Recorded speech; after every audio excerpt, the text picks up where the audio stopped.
नमस्कार। नेपाल टेलिभिजन हेरेर बसिरहनुभएका सम्पूर्ण आदरणीय दर्शक महानुभावहरूमा काठमाडौँ महानगरपालिकाको दैनिक टेलिभिजन कार्यक्रम हाम्रो काठमाडौँको आजको श्रृङ्खलामा यहाँहरूलाई स्वागत छ। दर्शकबिन कार्यक्रममा हामी काठमाडौँ महानगरपालिका क्षेत्रभित्रका विभिन्न गतिविधिहरू यहाँहरू सामु प्रस्तुत गर्दै आइरहेका छौँ।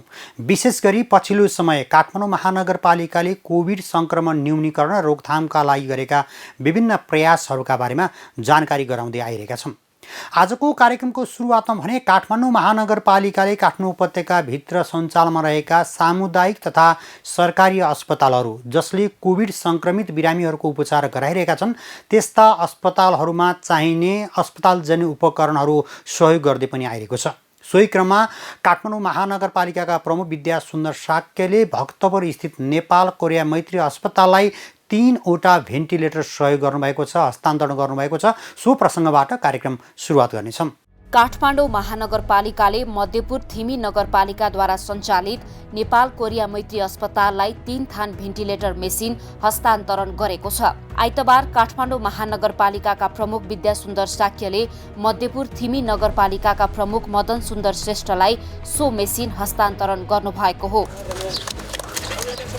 काठमाडौँ महानगरपालिकाले उपत्यकाका 11वटा नगरपालिकाहरूसँग नगर नगर साझेदारी कार्यक्रम अन्तर्गत सम्पदा र पर्यावरणको संरक्षण गर्ने गरी सम्झौता गरेको छ। कोरोना भाइरसको नयाँ भेरिएन्टले उपत्यकाका सबै नगरपालिकाहरूमा भयावह अवस्था सृजना भएकाले सहज रूपमा उपचार गराउन महानगरले स्वास्थ्य क्षेत्रमा पनि नगरपालिकासँग सहकार्य गरेको हो। कोरोना भाइरस संक्रमित बिरामीहरूको उपचार गरिरहेका सरकारी तथा सामुदायिक अस्पतालहरूको क्षमता विस्तारका लागि आर्थिक अनुदान उपलब्ध गराउने क्रममा जेठ 1 गते नेपाल कोरिया मैत्री अस्पतालसँग सम्झौता भएको थियो। सोही सम्झौता अनुसार भेन्टिलेटर मेसिन खरिद भएपछि अस्पताललाई हस्तान्तरण गरिएको काठमाडौँ महानगरपालिकाका प्रमुख विद्यासुन्दर साक्यले जानकारी दिनुभयो। अस्पतालहरूले राम्रो सेवा दिइरहेको छ। ती अस्पतालहरूको क्षमता विस्तार र स्टेबिलिटीको लागि काठमाडौँ महानगरपालिकाले सहयोग गर्ने भनेर हामीले नीतिगत निर्णय गरेका थियौँ। त्यही निर्णय अनुरूप काठमाडौँ महानगरपालिकाभित्र रहेका सबैजसो सरकारी अस्पताल र सामुदायिक अस्पतालसँग हामीले छलफल पनि गऱ्यौँ र उहाँहरूलाई भेन्टिलेटर लगायत अन्य स्वास्थ्य सामग्रीहरू उपलब्ध गराएर उहाँहरूलाई काम गरिरहेको मनोबल बढाउने काम गरेका थियौँ। पछिल्लो समय काठमाडौँ उपत्यकामा अस्पतालको क्षमताले नभ्याउने गरी कोरोना भाइरसका बिरामीको संख्या दिन प्रतिदिन बढ्दै गएको छ। बिरामीको व्यवस्थापनको लागि नयाँ स्थानको स्थापना गर्नुभन्दा कोरोना संक्रमित बिरामीहरूको उपचार गराइरहेका अस्पतालहरूको क्षमता वृद्धि गर्नको लागि महानगरपालिकाले अस्पतालहरूलाई आर्थिक तथा भौतिक सहयोग उपलब्ध गराइरहेको छ। महानगरपालिकाको सहयोग पश्चात थप स्तरीय सेवा प्रदान हुने अपेक्षा गरिएको प्रमुख साक्यको भनाइरहेको छ। हिजोका दिनमा हामीले नगर साझेदारी अन्तर्गत सम्पदा र पर्यावरण बचाउनको लागि हामीले साझेदारी गरिरहेका थियौँ। यो अब अदृश्य शक्तिसँग जुड्नको लागि स्वास्थ्य क्षेत्रमा पनि सहकार्य गर्नुपर्छ भनेर नेपाल कोरिया मैत्री नगरपालिका अस्पतालसँग पनि हामीले सहकार्य गरेका छौँ र 3वटा भेन्टिलेटर सहकार्य अन्तर्गत अस्पताललाई हामीले ह्यान्डओभर गरेका छौँ। यो हाम्रो अपेक्षा भनेको नयाँ ठाउँको विस्तार गर्नुभन्दा जसले राम्रो सेवा दिइरहेको थियो त्यसको स्तर वृद्धि गर्नमा सहयोग गर्न पायो भने त्यसले भएको दक्ष जनशक्तिले अझ स्तरीय सेवा दिन सक्ने हामीले अपेक्षा गरेर यो सहकार्य अगाडि बढाएका छौँ। हाम्रो विश्वास छ कमसेकम यहाँ आउने बिरामीहरूले उनीहरूको अलिकति भए पनि आत्मविश्वास जाग्ने र डाक्टरहरूले पनि आत्मविश्वासका साथ अगाडि बढ्न सक्ने स्थिति रहन्छ र आवश्यकता पर्दा अन्य अस्पतालहरूसँग पनि यसरी सहकार्य गरेर हामी अगाडि बढ्नेछौँ। नेपाल कोरिया मैत्री नगरपालिका अस्पतालमा महानगरपालिकाले उपलब्ध गराएको 3 थान भेन्टिलेटर सहित थप 8वटा भेन्टिलेटरबाट बिरामीको उपचार भइरहेको छ। अस्पतालमा हाल 45 जना कोरोना संक्रमित बिरामीहरूको उपचार भइरहेको छ भने थप बिरामीहरूको उपचारको लागि अस्पताल क्षेत्रभित्र छुट्टै स्थानमा शय्याहरूको पनि व्यवस्थापन गरिएको छ। यस्तो विषम परिस्थितिमा बिरामीको सहज उपचारको लागि महानगरले उपलब्ध गराएको सहयोग निकै सराहनीय भएको अस्पतालका निर्देशक डाक्टर ज्ञानकृष्ण कायस्थले बताउनुभयो। अहिले चाहिँ इमर्जेन्सीमा मात्र 10 जना पेसेन्ट बसेर उपचार नै गरिरहेछ। त्यसको मतलब चाहिँ त्यहाँ चाहिने बेड खाली नभएर हामीले चाहिने वार्डमा चाहिने बेड खाली नभएर त्यहीँ राखेर उपचार गरिरहेछ। अब त्यसमा कहिलेकाहीँ बेड व्हिलचेयरमा भएको बिरामीहरू बिस्तारै बेडको बिरामी र वार्डमा भर्ना गरिरहेको छ। अहिले चाहिँ करिब 45 जना बिरामीहरू जानु पऱ्यो। अब यो महानगरले हामीलाई चाहिँ काठमाडौँ महानगरपालिकाले हामीलाई यो 3वटा भेन्टिलेटर दिएको हुन्छ, यो 3वटा लाइट दिएको छ र यस्तो काम लाग्ने यस्तो चाहिने बेलामा दिनु हो एकदमै सराहनीय छ, एकदमै सराहनीय छ। अहिले पनि भेन्टिलेटरको लागि वेट गरिरहेको बिरामीहरू छ, कुनै पनि बेला इन्टिबेसन गरेर भेन्टिलेटरमा राख्नुपर्ने छ। त्यसैले यसले धेरै सहयोग गरेको छ। काठमाडौँ महानगरपालिकाले कोरोना संक्रमित बिरामीहरूको सहज उपचारको लागि त्रिभुवन विश्वविद्यालय शिक्षण अस्पताल महाराजगञ्जलाई 10 थान भेन्टिलेटर मेसिन उपलब्ध गराइसकेको छ भने वीर अस्पताललाई 15 थान, छत्रपाटी निशुल्क चिकित्सालयलाई 3 थान, शहीद गङ्गालाल राष्ट्रिय हृदय केन्द्रलाई 5 थान, मोडल अस्पताल, हेल्पिङ ह्यान्ड्स र महेन्द्र नारायण निधि अस्पताललाई 2-2 थान भेन्टिलेटर मेसिन उपलब्ध गराउन आर्थिक सहयोग पनि प्रदान गरेको छ। यसरी कोरोना संक्रमित बिरामीहरूको उपचार गराइरहेका 12वटा सरकारी तथा सामुदायिक अस्पतालहरूसँग सम्झौता गरी महानगरपालिकाले हालसम्म 42 थान भेन्टिलेटर मेसिन उपलब्ध गराइसकेको छ।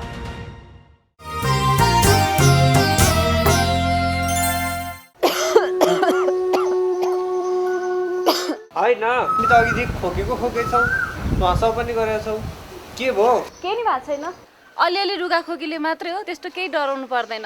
के को डराउनु पर्दैन? तिम्रो लक्षण हेर्दा त तिमीसँग टाढा बस्नुपर्ने भन्ने पो डर छ त। गएर खुरुक कोभिड टेस्ट गर त। यस्तो बेलामा कहाँ जानु क्या, पैसा तिरी कोभिड टेस्ट गर्न। तेरि मलाई कहाँबाट कोभिड भएको छ र? जाँदै नजाति तिमी सङ्क्रमित छौ भन्ने कसरी थाहा हुन्छ? यस्तै हो भने तिमी त सङ्क्रमित हुन्छौ, तिमी सहित वरिपरिका सबैलाई सङ्क्रमित तुल्याउँछौ तिमीले। हो, त्यही भएर खुरुक कोभिड टेस्ट गर्न जाऊ। काठमाडौँ महानगरपालिकाले निशुल्क कोभिड टेस्टको व्यवस्था गरेको छ।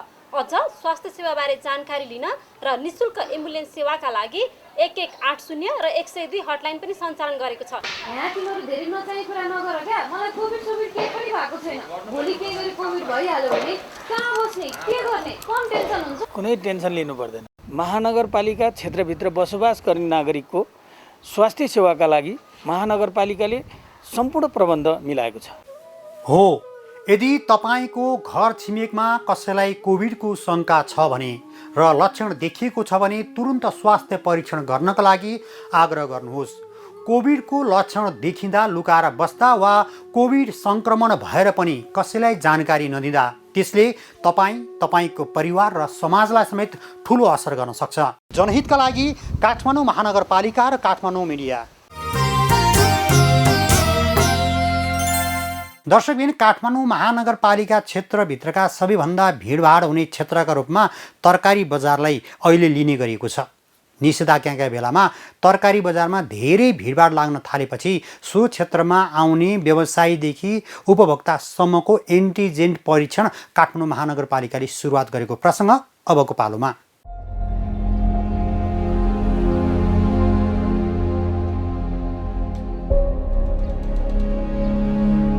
काठमाडौँ महानगरपालिका क्षेत्रमा गरिएको एन्टिजेन्ट परीक्षण अनुसार कुल परीक्षणको 5% एन्टिजेन्ट पोजिटिभ पाइएको छ।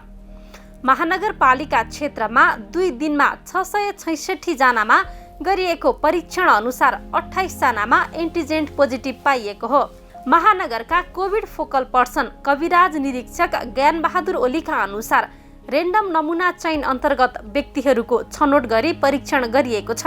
संक्रमणको लक्षण प्रष्ट नदेखिएका तर संक्रमित सम्भाव्य क्षेत्रका व्यक्तिहरूको छनौट गरिएकाले पनि परीक्षण गराइएका व्यक्तिहरूमा जटिल लक्षण नदेखिएको र उहाँहरूको स्वास्थ्य अवस्था सामान्य रहेको महानगरका कोभिड फोकल पर्सन ओलीको भनाइ छ। अहिले हामीले परीक्षण गरेको भनेको एकदमै रेन्डमली गरेको परीक्षण हो। यसमा हामीले कुनै लक्षण देखिएका कन्ट्याक्ट ट्रेसिङमा परेका व्यक्ति नभएर फ्रन्ट लाइनमा अथवा यो निषेधाज्ञाको टाइममा खटेका बाहिर हिँडडुल गर्ने समुदायलाई नै परीक्षण गरेका हौँ। त्यसले गर्दा उहाँहरूको स्वास्थ्य स्थिति सङ्क्रमित हुँदै गर्दा पनि उहाँहरूको स्थिति चाहिँ नर्मल छ। कोभिड सङ्क्रमणको उच्च जोखिममा रहेका काठमाडौँका विभिन्न समुदायमा गत जेठ 4 गतेदेखि एन्टिजेन्ट परीक्षण सुरु गरिएको छ। कोभिडको सङ्क्रमण अवस्था पहिचान गरेर महामारी नियन्त्रण गर्न काठमाडौँ महानगरपालिका र एपिडेमियोलोजी तथा रोग नियन्त्रण महाशाखाले संयुक्त रूपमा परीक्षण थालेका हुन्। स्वास्थ्य मन्त्रालय र कोभिड-19 सङ्क्रमण व्यवस्थापन केन्द्र CCMCले पहिचान गरेका उच्च सङ्क्रमण भएका ठाउँमा परीक्षण हुँदै आएको छ। कोभिड फोकल पर्सन ओलीका अनुसार हाल तरकारी बजार लगायतका भिडभाड बढी हुने केन्द्रलाई प्राथमिकतामा राखी परीक्षण गरिँदैछ। निषेधाज्ञाको समयमा अहिले सम्पूर्ण व्यापार व्यवसायहरू सबै बन्द भएको अवस्था छ होइन।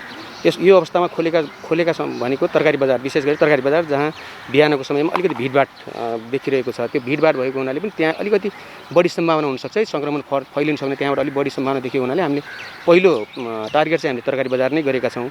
त्यसपछि हामी तरकारी बजार काठमाडौँ महानगरभित्रको तरकारी बजारको परीक्षणको स्थिति हेरिसकेपछि अहिलेका वडाहरू जुन वडामा सङ्क्रमण अलिक बढी छ, सक्रिय सङ्क्रमित बढी भएका वडाहरूलाई पनि हामी त्यसपछि फोकस गरेर त्यस्ता वडाहरूमा पनि परीक्षण गर्नेछौँ। एन्टिजेन्ट परीक्षणको सुरुवात कालीमाटी फलफुल तथा तरकारी बजारबाट गरिएको थियो। त्यस्तै दोस्रो दिन इच्छुमती कृषि तरकारी बजार टुकुचामा परीक्षण गरिएको छ।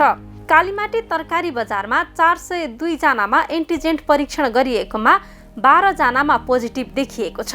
त्यस्तै टुकुचा तरकारी बजारमा 264 जनामा परीक्षण गरिएकोमा 16 जनामा पोजिटिभ पाइएको छ।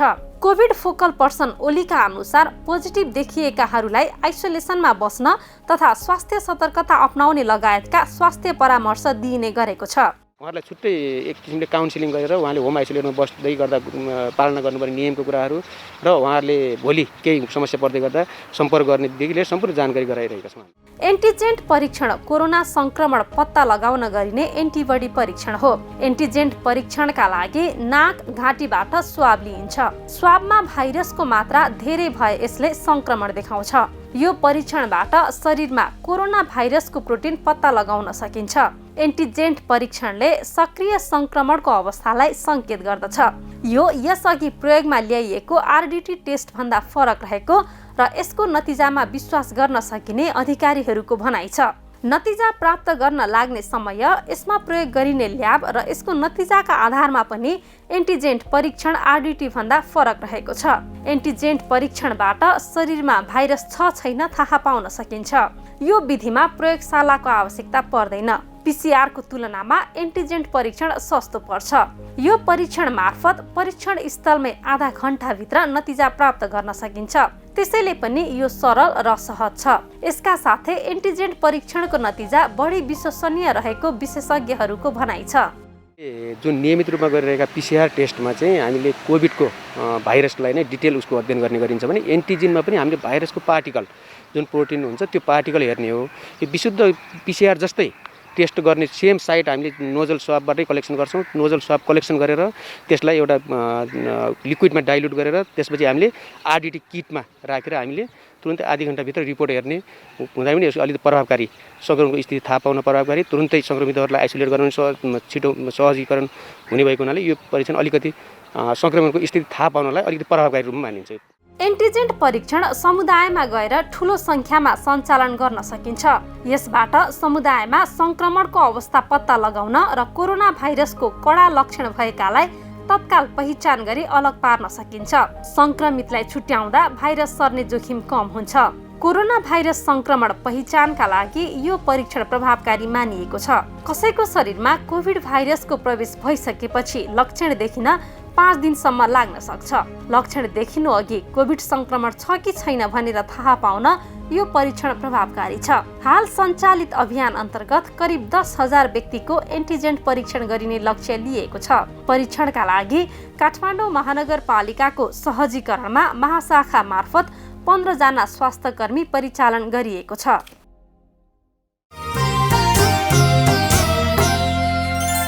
दर्शकबिन, यिनी प्रस्तुतिसँगै आजको कार्यक्रमको निर्धारित समय सकिएको छ। भोलि पनि नयाँ विषय र प्रसङ्ग लिएर आउने नै छौँ। तबसम्मका लागि सम्पूर्ण टिमसहित म वैकुण्ठ भण्डारी बिदा चाहन्छु। नेपाल टेलिभिजन हेर्दै गर्नुहोला। नमस्कार।